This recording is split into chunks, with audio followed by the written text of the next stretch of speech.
오늘은 시공간에 순응한다는 의미가 뭔지 좀 살펴봅시다. 이 십궁도의 이치를 이해하면 인간이 일생을 살아가면서 시공간에 어떻게 순응해야 하는지 상세하게 알려줍니다.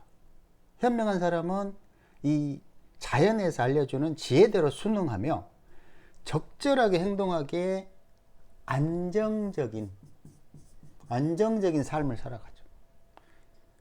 그 의미는 뭐냐면 나아갈 때와 물러설 때를 아는 지혜를 가졌다는 겁니다. 그 이치를 이해하기에 시공간에 어울리는 행위를 합니다.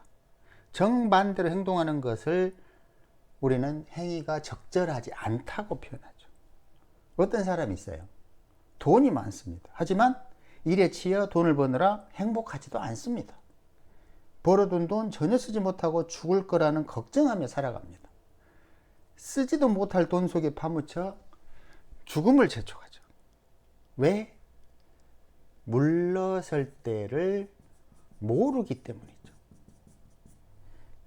십궁도에서는 삶의 지혜를 자세히 알려줍니다. 한번 살펴보죠.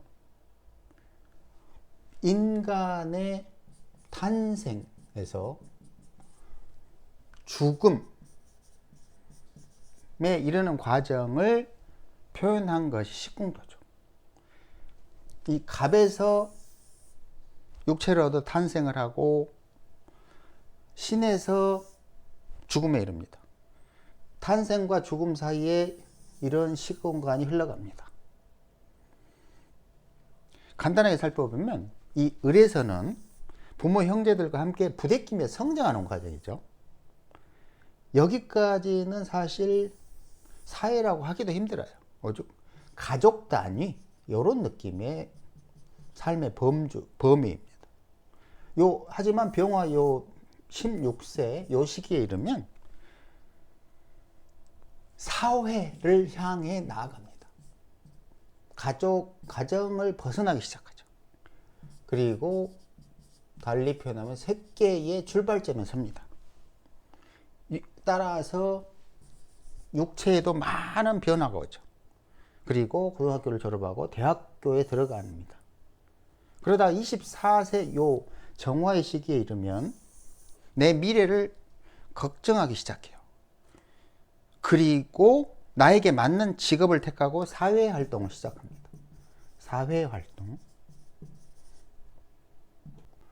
요 무기에서는 더욱 적극적으로 사회활동을 하고 결과적으로 기토에서 나만의 소유물을 만들고 경금 46세에 이르면 갑경충 하는 시공간에 이르죠. 더 이상 출발하지 말라고 명확하게 알려줍니다. 더 이상 확장하지 말고 수렴을 준비하라고 하는 거죠. 기존의 삶에서 변화를 주어서 후대를 위해서 자신을 희생하여 뭘 하라? 씨종자 만들 준비해라. 이런 얘기를 이야기하는 겁니다. 이런 요구를 합니다. 그리고 신금에 이르면 죽음에 이르고 임수 저승길로 떠난 후 계수에서 새로운 영혼을 얻고 다시 새로운 육체를 얻어서 감목으로 나옵니다. 이렇게 인간의 일생은 직선의 시간 흐름으로 살다가 죽었다가 돌아오기를 반복합니다. 이렇게 살라고 하늘이 요구합니다. 그렇게 살면 삶이 평탄합니다. 자, 그렇다면 나아갈 때는 병화. 나가서 자신만의 독꽃을 활짝 피우라고 합니다. 여기 정화에서는 남들과 다른 전문적인 특징을 정임합이죠. 전문적 특징. 그래서 정임합이 전문가라는 뜻이 나올 수밖에 없고요. 전문적인 특징을 갖추라고 합니다. 무토에서는 다양한 사회 경험을 해야 합니다. 그 시기가 31에서 37세 요 사이죠. 그리고 이 기토 38, 45세 요때 이르게 되는데, 여기에 이기라고 하는 기에 나만의 경험, 노하우를 축적합니다. 완벽하게 내 거죠. 그리고 그것을 토생금으로 경금 후대에 넘겨주는 것이 바로 46세 요 시기죠. 경금을 편관이라고 하는 이유는, 그리고 육친으로는 자식이라고 하는 이유는, 내가 45세까지 축적했던 경험치를 이 경금에게 넘겨주라는 얘기예요. 마치 사마귀, 아빠 사마귀죠. 아빠 사마귀가 아이를 위해 자신의 몸을 버리고 죽는 이치와 동일해요. 그렇게 후대를 위해 자신의 몸을 희생한 후에 결과적으로 신금, 죽음에 이릅니다. 그런데 이거 십신으로는 뭐라고 그러죠? 정관이라고 그러죠. 되게 멋져 보이지만 죽음이라는 뜻이에요.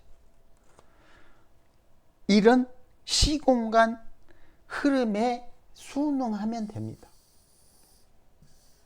나아가야 할 때는 나아가야 하고, 물러서야 할 때는 물러서야 되는 거죠. 또 내부에 들어가서 침잠하라고 하는 시기에는 내면의 세계에 집중해야 되는 거죠. 이런 시공간 요구에 반항하면 피곤합니다. 그 시간을 간택하죠.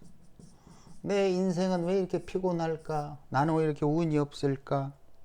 뭔가 물러설 때와 나아갈 때를 잘 모르기 때문이죠. 물러서야 하는데 나가거나 나가야 하는데 물러서죠. 특히 46세쯤에는 반드시 제2의 인생을 준비하게 하는 것이 자연의 이치죠. 시공간 흐름이 이렇게 흘러가기 때문에 그렇게 따를 수밖에 없어요. 이 경금 시기에 육체가 급속도로 노화하기 시작하며 느림의 미학을 배우라고 가르치죠. 더 이상 빨리 갈 수 없음을 깨우치게 해주는 시기가 바로 46세 이후입니다.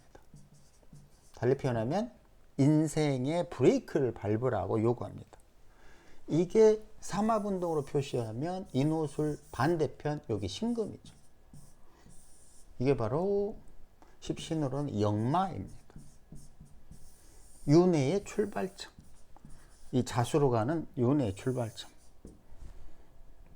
여기에서 신금에서 경금에서 시종자를 만들어야만 후대를 위해서 윤회할 수 있어요.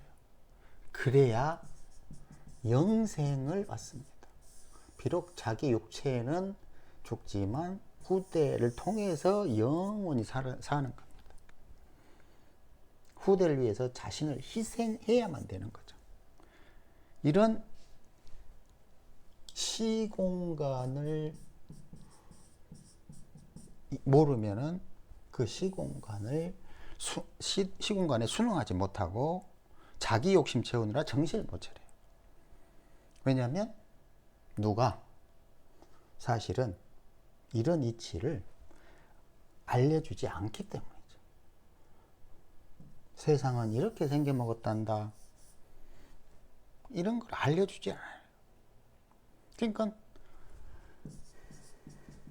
명리학을 배워야 하는 이유는 순리를 따르기 위해서죠. 그 순리라는 건 뭐냐면 시공간에 순응한다는 거예요.